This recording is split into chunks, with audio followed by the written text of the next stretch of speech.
Some stories happen because a writer gets inspired by some wild idea that needs expression.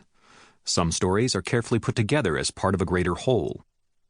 And some stories you write because a professional friend asks you if you want to contribute to an anthology and it sounds like a really fun idea. This is how the next tale was born. I needed a Weird West story so that I could contribute to Straight Outta Tombstone. The upside of putting this project together is that the late 19th century was largely a blank slate in the universe of the Dresden Files, so I was able to do whatever I wanted without being restricted by the 1.5 million words of story that had already been written. The downside was that the late 19th century in the universe of the Dresden Files was largely a blank slate, so I had to start figuring out how to braid this story thread in particular into the greater story. One of my go-to concepts when writing earlier eras of any story is to focus on characters who are the passionate young hotheads in any given setting. Those are the people who generally provide me with the most interesting choices and stories. So, for this story, Anastasia Lucio fit the bill perfectly, and I've always loved the character and wished she could have more stage time. I worked out her early history as a young warden and decided that she had been instrumental in the White Council's decades-long war with and victory over the greatest necromancer of the previous millennium. This is the start of what is now, in my head, a 4 or 5 book story all on its own. I don't know that I'll ever get to write that tale of dark old Western supernatural horror featuring Anastasia as the magical and gunfighting protagonist, flanked by such figures as Wyatt Earp and Doc Holliday of the Venatori Umbrorum. But it's a hell of a good movie in my head. So maybe imagine as you read this next piece that the movie begins here. The American West was not the most miserable land I had ever traveled, but it came quite near to it. It was the scenery, more than anything, that drove the spirit out of the body. Endless empty plains that did not so much roll as slump with varying degrees of hopelessness, with barely a proper tree to be seen. The late summer sun beat the ground into something like the bottom of an oven. "I grow weary of Kansas," said my nut horse. "The rivers here are scarcely enough to keep me alive." "Hush, Carl," I said to the Nakin. "We are near to town, and to the Warlock. I would prefer if we did not announce our presence." The Nakin sighed with a great exaggerated motion that set the saddle to creaking, and stomped one hoof on the ground.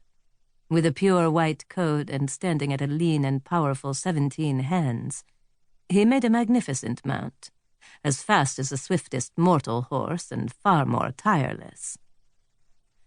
"As you wish, Anastasia."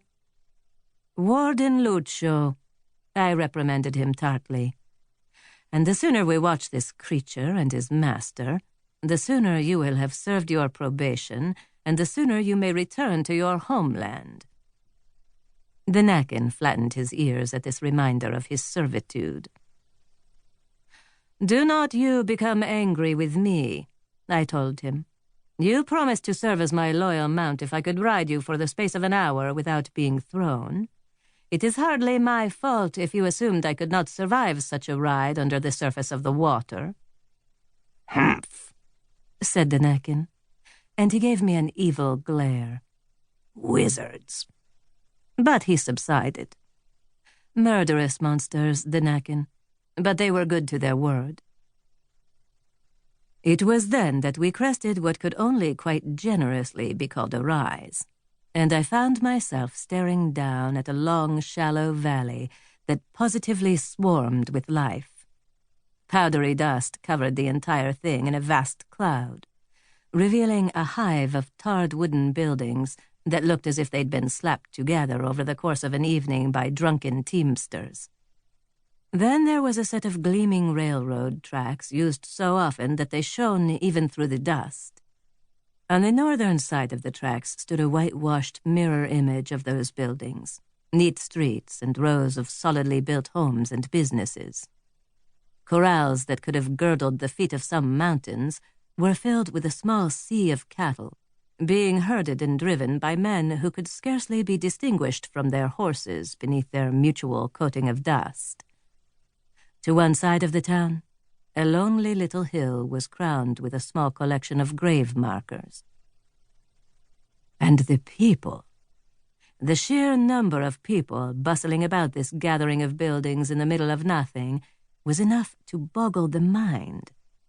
I sat for a moment, stunned at the energetic enormity of the place, which looked like the setting of some obscure passage from Dante, perhaps a circle of hell that had been edited from the original text. The warlock I pursued could take full advantage of a crowd like that, making my job many times more difficult than it had been a moment before. "So," said the Nakin sourly, "that is Dodge City."